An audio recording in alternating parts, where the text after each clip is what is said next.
Alright, hey guys, what's up? Andrew here. This video is kind of like. Alright, so the last video was like the end of month 12. Um, and so this video is kind of like a limbo state, sort of between month 12 and month 13. And this is kind of like some etc. type of things to talk about, just about the school in general, I suppose. I've got a couple questions to answer that I said I would answer and I didn't in the last video, and I want to address that now. So let me actually pull the comments up real quick. And today is actually Monday, June 25th. I just got out of my first lecture for Introduction to Music Business, but we're gonna get to that in the next video because, like I said, I do want to get to these questions. Box. Yeah, I'm still noob at YouTube. I've been using it for I don't even know how long, but I'm still pretty new at it. All right, I think was this it? No. Oh goodness. Okay. All right. So the question was, do situations ever arise where multiple people want the same position, like for a group project? And yes, that can happen. And basically, what has to happen is you just have to talk it out with your group members, which are usually your friends, But I mean, basically, yeah, you just have to talk it out and come to some type of compromise. Now, the thing, just for some clarification here, this past month, um, in audio post production, we had a group project. There were 6 of us, and there were six different positions. But what happens is, like, we had your ADR supervisor, your dialogue supervisor, background supervisor, which was me, large effects supervisor, small effects supervisor, music supervisor, and Foley supervisor. And that's not to get confused. Like, everybody, all 6 of us did work in every single category. So myself, I worked on Foley, I worked on dialogue, I worked on small and large effects and backgrounds, and helped out with music. So you get the experience of every single category. It's just when it comes to the project in itself, there's got to be someone in the group to have the final say of, we're going to use this and we're going to use this. Like we're going to use your sound for this and your sound for that. So basically, all the supervisor title meant was, if there was conflict between 2 people that worked on large effects, for example, the large effect supervisor would be like, all right, we're going to use your sounds for this and your sounds for this, or we're going to combine your sounds to make it this. So yeah, you can definitely get into a bit of a, I want to do this position, but this person also wants to do it. So it's like, don't worry so much about what position you get, because you're going to be working on everything. So that's a bit of clarification. I don't think I touched on that too much. But yeah, that was one of the questions there. That, I mean, that's a really good question though, because I mean, it's one of those things that, yeah, I mean, you got to worry about. Of course, you want to be able to get on the board and learn what you need to learn. And it's one of those things where, yeah, if you want to make sure you get your time on the board, and speak up, like, for sure. You know what I'm saying? So definitely don't worry about not learning things, because you will. And if you don't feel like you are, ask about it, and they'll help you out. And that's another note about the school, I suppose, is that, yes, it's like a lot of people call it like full scam university or whatever. But the thing about it is, like, at least in my own experience, like, all the instructors, all the lab techs, I mean, there's some of them. There are some exceptions, as with everything else in life. But for the most part, all the instructors, all the course directors, all the people that have to do with teaching you things, they've got a passion for whatever class they teach for one reason or another, and they are willing to do anything they need to help you. So, don't be too alarmed there. And also, let's see, are there other lab studio times that students get to focus and work on as individuals instead of being a part of a group? Yes, that was like this past month. That is what the Mixed Palace was. So basically, we had lab in 2 different places. We would either have lab in the audio suites over in Building 1, which is where we came together as a collective group, or we were in the the Mix Palace, which is basically we each had our own 5.1 surround system with, I think it was the D Control console. I think it was the D Control, and basically we each have our own room to focus on. For example, one of the days we had to work on large effects, so we each had our own room to do our own large effects, and learn the gear and learn the board or whatever. Um, so yes, you do have individual time, and they even have some open slots where like some lab groups don't have as many people in them, so you can sign up to come in for extra time if you feel like you need it.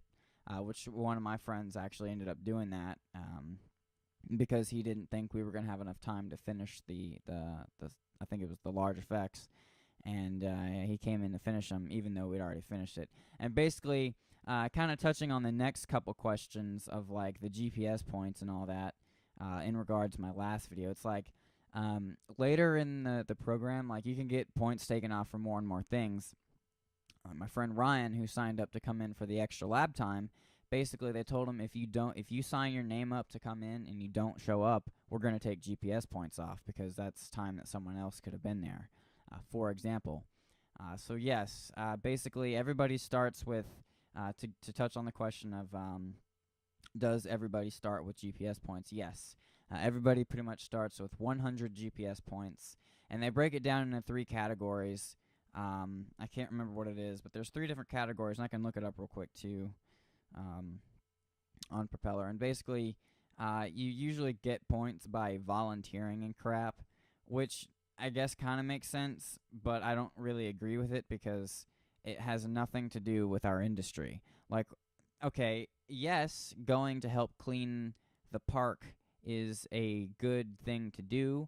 You know, it's a great volunteer thing. It makes you a good person, I guess. But what does it have to do with the entertainment industry at all? Like, seriously.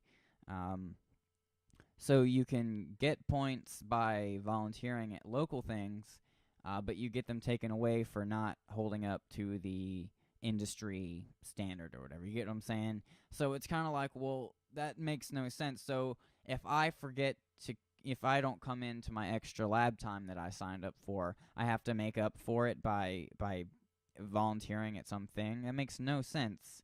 You know what I mean? How about you go above and beyond? How about you clean the consoles that have dust all over them and get GPS points for that? Because, I mean, think about it. Like, if you're trying to intern at a studio, taking the extra time to clean up around the place if it needs it, even though you weren't asked to, I mean, they're going to look at that and say, hey, this guy is proactive. And my internet's not working for some reason right now, or my computer's being slow. So, but yeah, GPS points are broken down in 3 categories, but I can't remember what they are. It's like community is one of them, and then like education is another one, and the third one I can't remember. But yeah, I just do not agree with the GPS system at all. I mean, I just it's dumb. So anyway, and yeah, so that kind of goes along with the next question, is how easy are they to lose? I mean, it depends. Like I said, it depends month to month who you're working with, who your lab tech is. I mean, some people are cool and they'll let stuff slide, and others are they're hard asses. You know what I'm saying? And they're GPS points. So it's just one of those things that you kind of have to ask them. Hey, how, like, what's your outlook on the GPS stuff? Because like my lab tech this past month, like if you were falling asleep in lab and not participating, well, yeah, you'd probably get a point or 2 taken off for that. But I mean, like if you came in late, like 1 day, 1 or 2 days, but you were on the ball and you were doing work in lab, then that's fine. You know what I mean? So it's one of those subjects that has a really big gray area. It kind of sucks, to be honest. And then the last question in regards to my last video is, do I wish I'd taken something else other than the Accelerate RA? And the answer is no, because there's a lot of things that I want to do as soon as I get out of school, which I really want to graduate on time. And it's more or less of a thing of just summer break. So today is Monday, the 25th, and summer break starts for me this coming Friday.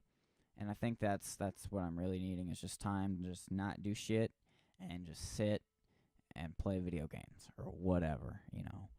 So I think the break is much needed. I think also this month, this week is going to be easy, kind of. But I mean, yeah, it's just like you do this stuff for so long. I mean, and obviously it's kind of like, oh, well, what are you going to do when you're trying to make it for real? You know, like you can't complain that it's, you know, that you're tired then. And I mean, that's a good point. Yeah, but at that by the time you're out there and working, you already know everything, and it's not so much learning per se as it is just doing. The learning, just the mental wear and tear is what's getting to me. It's not the going in every day. That's easy. I live a half mile from the school. It's the constant strain of, oh, I have to remember this, I have to remember this and that. You know, that's the hard part. You know, it's the learning. Learning is hard. It is. But anyway, yeah, so I'm not quite as depressed as I was the other day right now, because there's a tropical storm right now. It's raining. It's nice. It's actually kind of sunny out right now, which is strange. But I'm sure the rain will pick up pretty soon. But anyway, yeah, I just wanted to do a quick type of Limbo video or whatever, just to answer some extra questions that I didn't want to fit in any of the other ones. Excuse me. So yeah, until next time, guys. Take it easy. Hope I could answer some of the questions and straighten some stuff out. Because yeah, this place is a very untraditional school. It's very progressive, and I use the word progressive loosely because there are a lot of things that could be worked out and could be better. But for now, it is what it is. I do enjoy the school. I've got lots of nice friends here. I've got a pretty good learning thing going. So yeah, I'll see you guys next time. Take it easy. I'm about to grab some lunch. Yeah, till next time.